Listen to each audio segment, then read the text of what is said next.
Le bouchon de champagne a sauté, éclaboussant le tapis blanc immaculé de maman. Mon frère, Ryan, tenait la bouteille en l'air, souriant comme s'il venait de gagner à la loterie. Dans son esprit, c'était probablement le cas. 2 millions d'euros, a dit papa, en serrant fermement la main de Ryan.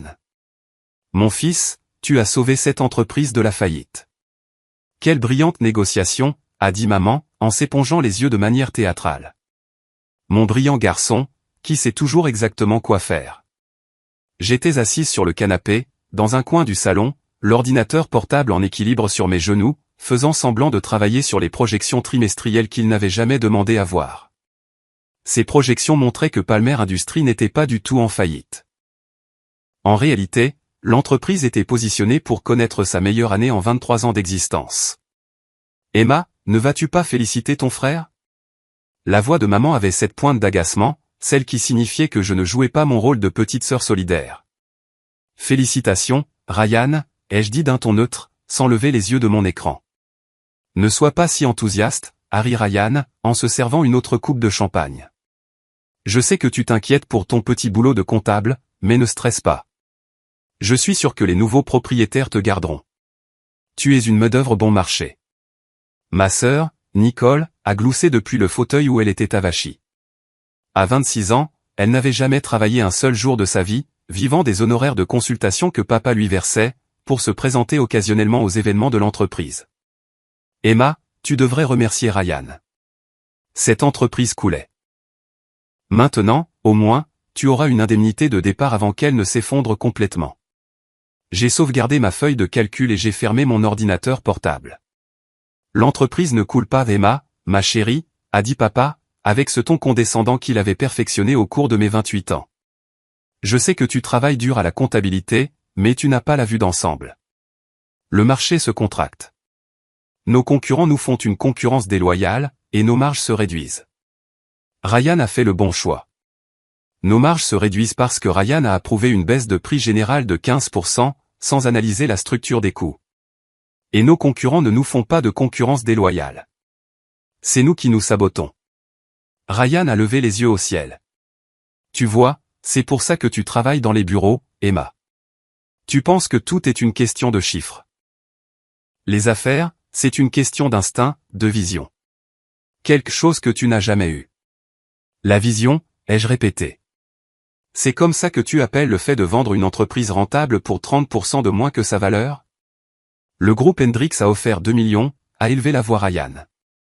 C'est généreux pour une entreprise manufacturière en difficulté. Nous ne sommes pas en difficulté. Le trimestre dernier, nous. Emma, a interrompu sèchement maman. Ça suffit. C'est le moment de Ryan. Il dirige cette entreprise en tant que directeur des opérations depuis 3 ans, et il prend les décisions difficiles qui doivent être prises. Tu es juste contrarié de ne pas avoir été consulté. Elle avait raison sur ce dernier point. Je n'avais pas été consulté, mais, encore une fois, je ne l'étais jamais. Palmer Industries fabriquait des capteurs industriels spécialisés, de petits composants électroniques utilisés dans tous les domaines, de la construction automobile aux équipements médicaux. Papa avait créé l'entreprise il y a 23 ans, la faisant passer d'un garage à une société de 72 employés, avec un chiffre d'affaires annuel de 8,3 millions d'euros. Et personne dans cette pièce, à part moi, ne savait qui en était réellement le propriétaire. Quand la vente est-elle finalisée, ai-je demandé doucement. Ryan a consulté son téléphone. Les avocats du groupe Hendrix examinent les derniers documents. Ça devrait être fait d'ici vendredi. 3 jours. Il a levé son verre. À de nouveaux commencements. Tout le monde a trinqué, sauf moi. Je me suis levé, ramassant mon ordinateur portable. Je devrais retourner au bureau. Je dois finir la clôture du mois. C'est dimanche, a dit Nicole. Mon Dieu, Emma, tu ne t'arrêtes donc jamais de travailler. Il faut bien que quelqu'un tienne les comptes correctement. C'est pour ça qu'on te paie, a dit Ryan avec dédain, bien que probablement plus pour très longtemps. Je suis sûr que Hendrix amènera sa propre équipe de comptabilité. Je suis parti sans un mot de plus, conduisant les 15 minutes qui séparent la maison de mes parents du parc industriel où Palmer Industries était installé depuis 12 ans. Le bâtiment était sombre. Tout le monde était à la maison, avec sa famille, en ce dimanche après-midi. J'ai déverrouillé mon bureau et j'ai sorti le dossier que je gardais dans mon armoire verrouillée. Le dossier qui contenait la véritable structure de propriété de Palmer Industries. Quand papa a créé l'entreprise, il avait un partenaire, son meilleur ami de l'université, James Whitmore. Oncle James, comme je l'avais toujours appelé, bien que nous n'ayons pas de lien de sang. James avait fourni la moitié du capital initial, et possédait 50% de l'entreprise. Il y a 8 ans, James est mort d'une crise cardiaque, à 54 ans.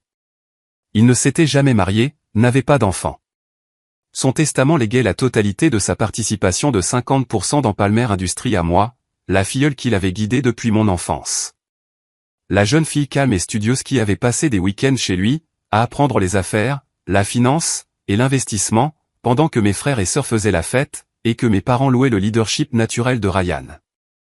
Mais James avait ajouté une condition, les actions seraient détenues dans un trust jusqu'à mes 25 ans, géré par un fiduciaire, et la propriété resterait confidentielle, à moins que je ne choisisse de la révéler. J'ai eu 25 ans il y a 3 ans. Les actions m'ont été entièrement transférées, les 50%.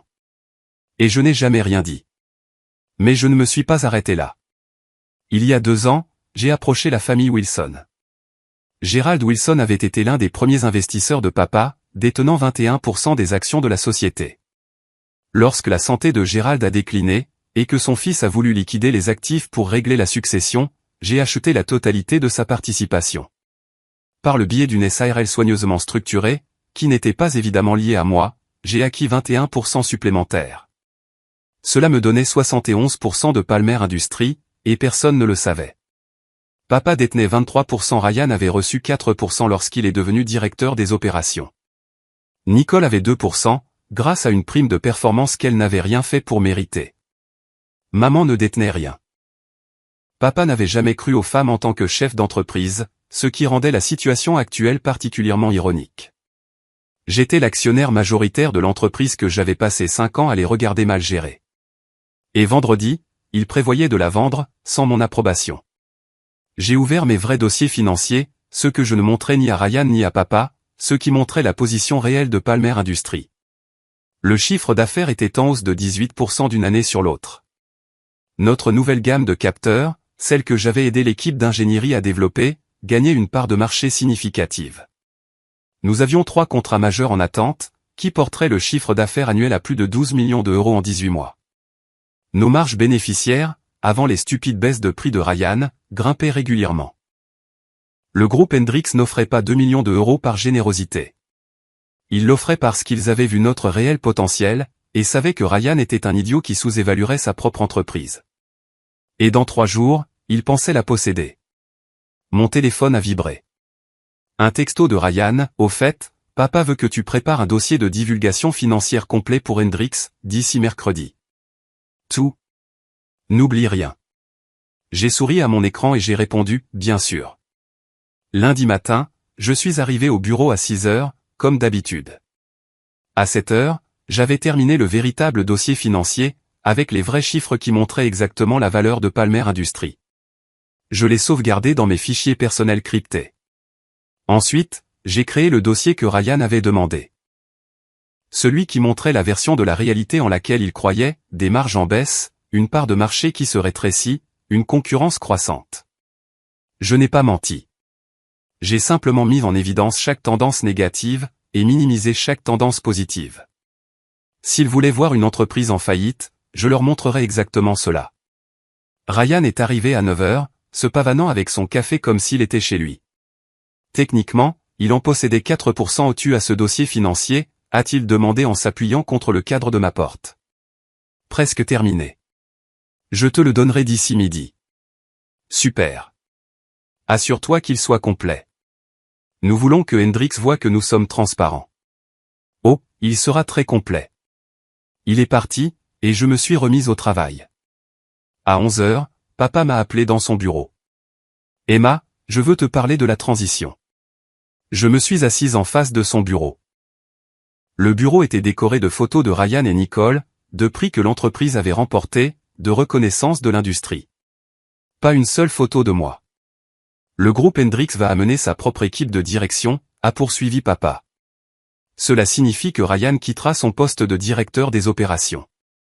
Évidemment, il recevra une belle somme de la vente. Je prendrai ma retraite. Ta mère et moi pensons acheter cette maison en Arizona que nous regardons. Félicitations. Mais je voulais te parler de ton poste. J'ai négocié pour que tu restes au moins 6 mois pendant la transition. Ils respecteront ton salaire actuel, 58 000 €, c'est bien ça? 62 000 €. J'ai eu une augmentation l'année dernière. C'est vrai, c'est vrai. Quoi qu'il en soit, ils te garderont à ce taux pendant 6 mois. Après ça, ça dépendra s'ils veulent maintenir l'infrastructure comptable actuelle, ou la consolider avec leur système d'entreprise.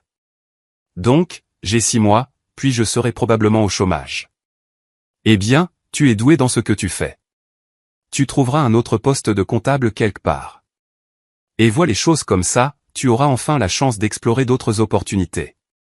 Tu es ici depuis 5 ans. C'est peut-être le moment de te diversifier. Peut-être, ai-je dit sans m'engager. Écoute, Emma, je sais que tu es déçue de ne pas avoir été plus impliquée dans cette décision. Mais ce sont les affaires.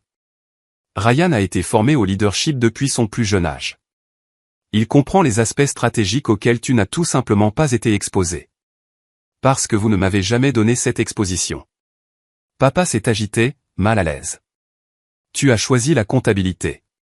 C'était ta décision. J'ai un diplôme en gestion d'entreprise et en finance.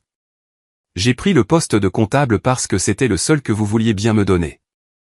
Emma, ne recommençons pas. La décision est prise. La vente aura lieu. Essaie de soutenir ton frère. Je me suis levé. J'aurai le dossier financier prêt dans l'heure. De retour à mon bureau, j'ai finalisé les 2 versions des documents. Celle que j'ai envoyée à Ryan montrait une entreprise valant à peine 2 millions €. Celle que j'ai gardée montrait une entreprise valant au moins 6,5 millions, probablement plus. Mardi matin, j'ai reçu un email de l'équipe juridique du groupe Hendrix, demandant une réunion pour discuter de la transition de la supervision comptable. La réunion était prévue pour jeudi, un jour avant la prétendue clôture. J'ai accepté l'invitation et j'ai commencé à me préparer. Cet après-midi-là, Ryan a fait irruption dans mon bureau. Le groupe Hendrix vient de confirmer son offre. 2 millions, clôture vendredi. Emma, ça se passe vraiment. Excitant, ai-je dit, en tapant sur mon ordinateur. Papa planifie déjà sa fête de départ à la retraite. Maman veut organiser un dîner de célébration jeudi soir, après la réunion avec Hendrix. Tu devrais venir. Je vais vérifier mon emploi du temps. Il est resté dans l'embrasure de ma porte. Tu sais, Emma, je sais que nous avons une eau différente, mais c'est bon pour tout le monde. Tu auras une prime de départ, et tu es assez jeune pour recommencer ailleurs. Peut-être dans une entreprise qui t'appréciera davantage. Peut-être. Après son départ, j'ai passé une série d'appels. D'abord à mon avocat, confirmant que tous mes documents de propriété étaient en ordre. Puis au fiduciaire qui avait géré les actions de James Whitmore, vérifiant les registres de transfert. Enfin, à mon conseiller financier, discutant de la méthodologie d'évaluation que j'allais présenter. Tout était prêt. Mercredi matin, Ryan a convoqué une réunion générale. Les 72 employés se sont rassemblés dans l'entrepôt, l'air nerveux. Les rumeurs couraient depuis des jours. Ryan se tenait sur une plateforme de chariot élévateur, un mégaphone à la main. Tout le monde, je veux être transparent avec vous sur l'avenir de l'entreprise. Palmer Industries est en cours d'acquisition par le groupe Hendrix, un acteur majeur du secteur des technologies industrielles. La vente sera finalisée vendredi. Des murmures ont parcouru la foule. J'ai vu notre ingénieur en chef, Marcus Chin, froncer profondément les sourcils. Marcus était dans l'entreprise depuis 8 ans et savait exactement à quel point nos produits étaient performants. Maintenant, je sais que le changement fait peur, a poursuivi Ryan, mais c'est une bonne nouvelle. Hendrix a les poches profondes et les relations dans l'industrie que nous n'avons pas. Ils investiront dans cette entreprise et l'aideront à se développer, d'une manière que nous n'aurions jamais pu. Y aura-t-il des licenciements, a crié quelqu'un. C'est à la direction de Hendrix de décider, mais j'ai négocié des protections pour les employés. Tout le monde bénéficiera d'au moins 90 jours de maintien dans l'emploi. 90 jours, puis ils videraient probablement les effectifs et intégreraient les opérations dans leurs installations existantes. J'ai croisé le regard de Marcus à travers l'entrepôt. Il avait l'air furieux. Après la dispersion de la réunion, il m'a retrouvé près de la machine à café. Emma, dis-moi que Ryan ne vend pas cette entreprise. On dirait bien que si. Nous ne sommes pas en faillite. Les capteurs de la série M sont sur le point de décrocher le contrat Tektron. C'est un contrat de 2 millions d'euros par an, rien que ça. Je sais. Le lui as-tu dit? Lui as-tu montré les vrais chiffres? Il ne veut pas voir les vrais chiffres, Marcus. Il veut voir l'histoire qui justifie sa décision. Marcus s'est passé la main dans les cheveux. C'est insensé, Emma.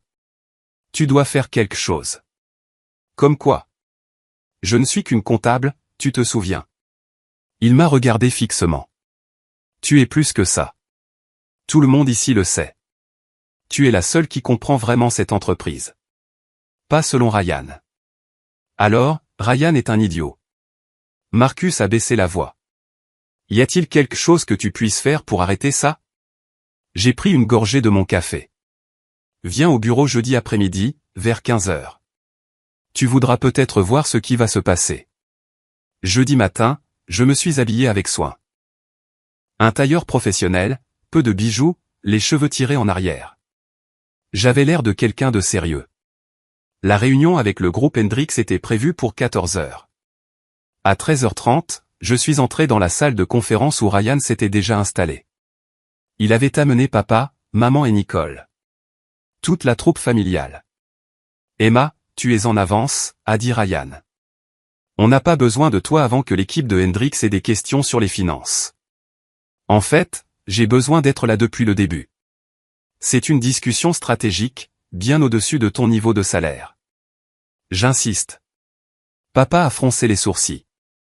Emma, Ryan a raison. Ce n'est pas approprié. La porte de la salle de conférence s'est ouverte. 3 personnes sont entrées. 2 hommes en costume coûteux et une femme portant une mallette. L'équipe d'acquisition du groupe Hendrix. Monsieur Palmer, a dit la femme en tendant la main à papa.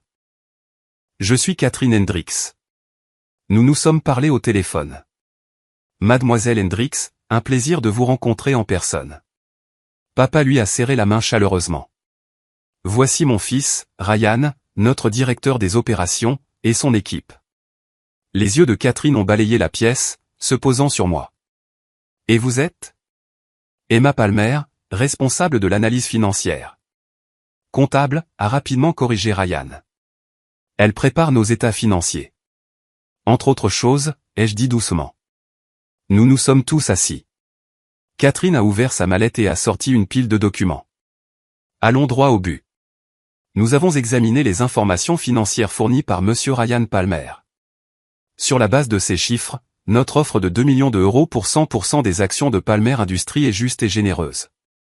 Nous sommes d'accord, a dit Ryan avec empressement. C'est une bonne affaire pour les deux parties. Cependant, a poursuivi Catherine, nous avons quelques inquiétudes quant à l'exactitude de certaines projections. Vos chiffres divulgués suggèrent une performance en déclin, mais nos études de marché indiquent que votre nouvelle gamme de capteurs gagne une traction significative.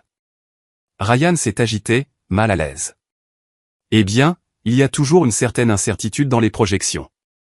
C'est pourquoi, ai-je interrompu, j'ai préparé une analyse financière alternative, une qui montre l'image complète. J'ai sorti ma tablette et l'ai connectée à l'écran de la salle de conférence. Le visage de Ryan est devenu rouge. Emma, qu'est-ce que tu fais? Je fournis des informations exactes. J'ai lancé ma présentation. Mademoiselle Hendrix, le dossier financier que vous avez reçu était incomplet. Il n'incluait pas nos contrats en attente, notre analyse du pipeline de nouveaux produits, ni notre position réelle sur le marché. L'écran affichait les vrais chiffres, croissance du chiffre d'affaires, marge bénéficiaire, opportunité d'expansion du marché. Catherine s'est penchée en avant, étudiant les données. Ces chiffres sont significativement différents de ceux que nous avons reçus. Parce que ces chiffres sont exacts, ai-je dit. Palmer Industries n'est pas une entreprise en faillite vendue à bas prix. C'est une entreprise florissante, sous-évaluée par quelqu'un qui ne comprend pas sa valeur. Ryan a frappé la table de sa main. Emma, tu es virée. Sors de cette réunion tout de suite. Tu ne peux pas me virer. Je suis le directeur des opérations. Je peux absolument te virer. En fait, tu ne le peux pas, parce que tu n'en as pas l'autorité. Papa s'est levé. Emma, c'est inacceptable. Tu sapes la négociation de ton frère. Excuse-toi et pars, ou tu es fini dans cette entreprise. Je ne peux pas être fini dans cette entreprise, ai-je dit calmement, parce que j'en possède 71%. La pièce est devenue complètement silencieuse. Maman a ri nerveusement. Emma, c'est ridicule. Tu ne possèdes rien. J'ai sorti mon dossier, celui avec tous les documents. James Whitmore m'a légué sa participation de 50% à sa mort, il y a 8 ans. Les actions ont été détenues dans un trust jusqu'à mes 25 ans, puis m'ont été entièrement transférées. C'était il y a 3 ans. J'ai posé le premier jeu de documents sur la table, les papiers du trust, les registres de transfert, les certificats d'action. Ça, c'est 50%. J'ai acquis 21% supplémentaires il y a 2 ans, de la succession Wilson. Ce qui me donne 71% de Palmer Industries. Ryan a saisi les documents, le visage blanc. C'est faux. Ça doit être faux. Ce n'est pas faux, a dit Catherine doucement, en examinant les papiers. Ce sont des certificats d'action légitimes. Emma Palmer est l'actionnaire majoritaire. Papa s'est affalé dans sa chaise. James t'a laissé ses actions? Il m'a tout laissé parce que j'étais la seule qui se souciait d'apprendre le métier, qui passait du temps à comprendre ce qui faisait fonctionner cette entreprise. La voix de Nicole était stridente. Tu nous mens depuis 3 ans. Je vous ai observé, ai-je dit, voyant exactement comment vous dirigeriez cette entreprise si vous pensiez la contrôler. Et vous avez prouvé que vous étiez incompétent. Ryan a retrouvé sa voix. Tu ne peux pas bloquer cette vente. C'est déjà fait. En fait, je le peux, et je le fais. Je me suis tourné vers Catherine. Mademoiselle Hendricks, en tant qu'actionnaire majoritaire de Palmer Industries, je rejette officiellement votre offre d'acquisition. Cette vente n'aura pas lieu. Catherine a hoché la tête lentement. Je vois. Eh bien, cela change considérablement les choses. Tu ne peux pas faire ça, a crié Ryan. Nous avons des contrats, des accords. Vous avez des accords préliminaires qui nécessitent l'approbation de l'actionnaire majoritaire, ai-je dit, ce que vous n'avez pas, et que vous n'aurez jamais. Cette vente est morte. Maman pleurait maintenant. Emma, comment as-tu pu? C'est l'entreprise de notre famille. Non, c'est mon entreprise. C'est mon entreprise depuis 3 ans. Vous ne le saviez juste pas, la voix de papa était creuse. Tout ce que James a bâti, il te l'a donné. Il l'a donné à la personne qui le méritait, qui le comprenait, qui le protégerait. Je les ai regardés un par un. Pas aux gens qui le vendraient pour 30% de sa valeur, pour financer une retraite en Arizona. La porte s'est ouverte. L'avocat de notre entreprise, Michael Brox, est entré, suivi de Marcus Chin et de 3 autres cadres supérieurs. Emma, a dit Michael, j'ai les résolutions d'entreprise que vous avez demandées. Merci, Michael. Ryan regardait frénétiquement entre nous. Quelle résolution? En tant qu'actionnaire majoritaire, ai-je dit, j'exerce mes droits en vertu des statuts de l'entreprise. À compter d'aujourd'hui, le conseil d'administration est restructuré. J'ai distribué des copies des documents. Ryan Palmer est démis de ses fonctions de directeur des opérations. Papa, tu es démis de tes fonctions de PDG. La nouvelle PDG de Palmer Industries, c'est moi. Tu ne peux pas, a commencé papa. Je le peux. Je viens de le faire. Michael a vérifié tous les documents. C'est tout à fait légal. Catherine Hendricks s'est levée, rassemblant ses documents. Eh bien, ce fut instructif. Emma, si jamais vous décidez de vendre, nous serions très intéressés d'avoir une conversation, à une évaluation significativement différente. Elle m'a tendu sa carte. Sur la base des vrais chiffres que vous m'avez montrés, j'estimerais que cette entreprise vaut au moins 6,5 millions d'euros, probablement plus. Après le départ de l'équipe de Hendricks, ma famille est restée assise dans un silence stupéfait. Finalement, Nicole a parlé. Alors, qu'est-ce qui nous arrive? Ça dépend. Êtes-vous prêt à travailler vraiment? Qu'est-ce que ça veut dire? Ça veut dire plus de faux honoraires de consultation. Plus de présentations à des événements dans des robes coûteuses aux frais de l'entreprise. Si vous voulez un poste ici, vous le mériterez. Un vrai travail, de vrais objectifs, une vraie responsabilité. Elle m'a regardé fixement. Tu es sérieuse? Complètement. La voix de Ryan était amère. Et moi? Tu vas juste me mettre à la porte? Je te réaffecte. Tu travailleras comme commercial sous la direction de Marcus Chin. Si tu peux prouver que tu comprends vraiment nos produits et que tu peux contribuer à la croissance du chiffre d'affaires, peut-être que tu remonteras. Mais tu commenceras en bas. Commercial?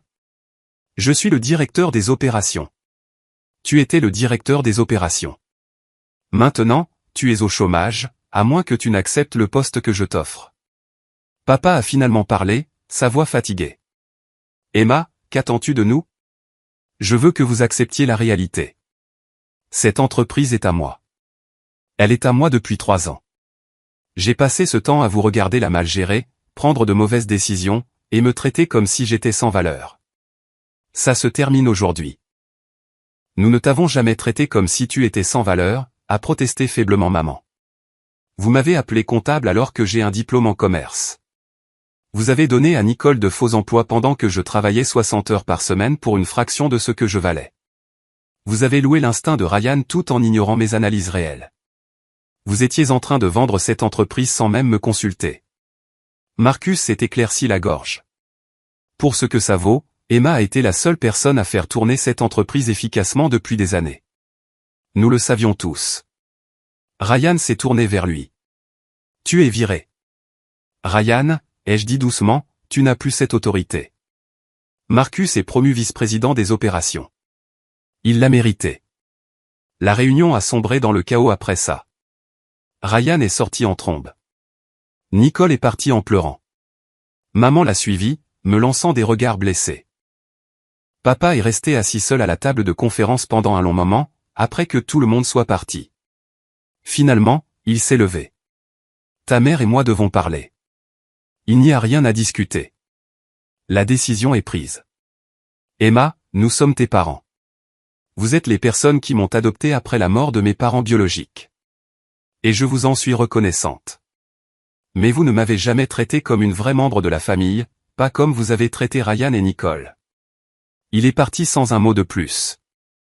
Je suis resté dans la salle de conférence alors que le soleil se couchait, regardant les documents étalés sur la table, certificat d'action, résolution d'entreprise, le nouvel organigramme que j'avais passé des mois à préparer. Michael Brox a frappé à l'embrasure de la porte. Emma, vous avez bien géré ça. Vraiment? Ils me détestent maintenant. Ils vous ont sous-estimé pendant des années. Parfois, les gens ont besoin d'un choc pour voir la réalité en face. James le savait, ai-je dit doucement. Il savait qu'il ne me respecterait jamais. C'est pourquoi il a structuré les choses de cette façon, pour que j'aie le temps d'apprendre, de me préparer, d'être prête quand le moment viendrait. C'était un homme sage. Après le départ de Michael, j'ai traversé les locaux. L'entrepôt était silencieux, les machines à l'arrêt pour la nuit. J'ai passé la main le long d'une des chaînes de production, pensant à tout ce que James m'avait appris. Les affaires, ce n'est pas avoir la plus grosse voix, m'avait-il dit une fois, quand j'avais 20 ans et que je le suivais pendant l'été. C'est être le mieux préparé. Apprends tout, observe tout le monde, et quand ton moment viendra, sois prête à agir de manière décisive. Mon moment était venu. La semaine suivante, les changements se sont accélérés. J'ai embauché une vraie directrice financière, une femme nommée Patricia Wu, avec 15 ans d'expérience dans des entreprises du Fortune 500. J'ai promu 4 cadres supérieurs qui avaient été négligés pour l'avancement, dont 2 femmes et une personne de couleur. J'ai restructuré le plan de rémunération des ventes pour récompenser la performance réelle, au lieu de l'ancienneté. Et j'ai annulé la carte de crédit d'entreprise de Ryan, le contrat de consultante de Nicole, et l'allocation mensuelle automatique de papa. Ryan a tenu 3 jours dans les ventes avant de démissionner. Je ne travaillerai pas pour des gens qui travaillaient pour moi, a-t-il annoncé de manière dramatique. Bonne chance pour ta recherche d'emploi, ai-je dit. Nicole a essayé de négocier un nouveau rôle de consultante. Emma, s'il te plaît. J'ai besoin de ce revenu. J'ai des dépenses. Trouve un vrai travail. Apprends ce que c'est que de travailler vraiment. Elle est partie aussi. Papa a tenu plus longtemps. Il venait tous les jours, s'asseyant dans ce qui était son bureau, maintenant une salle de conférence, l'air perdu. Finalement, après 2 semaines, il est venu me voir. Je prends ma retraite, a-t-il dit. Ta mère et moi déménageons en Arizona, comme prévu. D'accord. Emma, je sais que je sais que nous n'avons pas été justes envers moi. Appréciez mes contributions? Vu mon potentiel? Il a regardé le sol. Oui. James l'a vu. Il a vu tout ce que vous avez manqué. Et il s'est assuré que j'aurais le pouvoir de réparer ce que vous avez cassé. Je n'ai rien cassé. Vous vendiez une entreprise de 6 millions d'euros pour 2 millions. Vous aviez confié le contrôle opérationnel à Ryan, qui l'a mené à la ruine. Vous aviez mis Nicole sur la liste de paix pour ne rien faire. Vous avez cassé des choses. Il est parti ce jour-là et n'est pas revenu. 3 mois après le début de mon mandat de PDG, le contrat Tektron a été signé, 2,1 millions d'euros par an pendant 5 ans. Marcus avait raison. C'était un tournant. 6 mois plus tard, nous avons décroché 2 autres contrats majeurs. Le chiffre d'affaires était en hausse de 32%. Les enquêtes de satisfaction des employés ont montré une amélioration spectaculaire. Patricia avait restructuré nos opérations financières, et nous fonctionnions plus efficacement que jamais. Catherine Hendricks m'a appelé personnellement. Emma, j'ai suivi les performances de Palmer Industries. Un redressement impressionnant. Ce n'était pas un redressement. C'était l'élimination des obstacles. Elle a ri. Bien vu. Écoutez, si jamais vous voulez discuter de partenariat stratégique, pas d'acquisition, de partenariat, nous devrions parler. Ce que vous construisez est impressionnant. Je garderai ça à l'esprit. 1 an après avoir pris le contrôle, je me tenais devant toute l'entreprise lors de notre réunion annuelle. Les 72 employés étaient passés à 95. Le chiffre d'affaires avait augmenté de 48%. Nous avions ouvert une 2e usine. Cette année a été une année de transformation, leur ai-je dit. Non pas parce que nous avons changé ce que nous faisons, mais parce que nous nous sommes engagés à le faire avec excellence, à récompenser le mérite, et non les relations, à construire quelque chose de durable, pas seulement de rentable. Marcus a commencé à applaudir. Bientôt, tout le monde était debout, acclamant. Après la réunion, Patricia m'a retrouvé dans mon bureau. Emma, je voulais vous le dire, j'ai travaillé pour de nombreux PDG. Vous êtes l'une des meilleures. J'ai eu un bon professeur. James Whitmore m'a tout appris, comment lire les états financiers, comment évaluer les décisions commerciales, comment voir à travers. J'ai souri. Et il m'a appris la patience, à attendre le bon moment au lieu de forcer les choses. Il a bien choisi. Ce soir-là, je suis passé en voiture devant l'ancienne maison de mes parents. Elle était sombre. Ils avaient déménagé en Arizona 3 mois auparavant. Nous ne nous étions pas parlé depuis leur départ. Je n'ai ressenti aucune tristesse à ce sujet. Mon téléphone a vibré. Un texto de Marcus, l'équipe veut fêter ça au bar Murphy. Tu viens? J'ai souri et j'ai répondu par texto, j'arrive. Le bar était bondé d'employés de Palmer Industries, célébrant un autre trimestre réussi. Ils ont applaudi quand je suis entré. Quelqu'un m'a tendu une bière. Nous avons parlé de projets, de délais, de nouvelles opportunités. C'était ma famille maintenant, les gens qui se présentaient, faisaient le travail, et construisaient quelque chose de réel.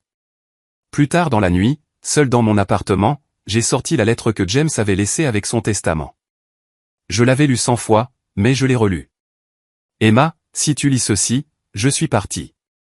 Je suis désolé de ne pas être là pour voir ce que tu construiras, mais je sais que tu construiras quelque chose d'extraordinaire. Tu as ce qui manque à ta famille, la vision, la patience, et un respect sincère pour les autres. Ne les laisse pas te rabaisser. Ne les laisse pas te convaincre que tu vaux moins que ce que tu es.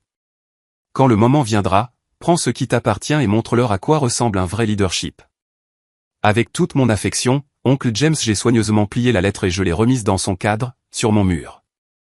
James m'avait donné plus que des actions dans une entreprise. Il m'avait donné les outils pour revendiquer ma place, la confiance pour les utiliser, et la sagesse d'attendre le bon moment.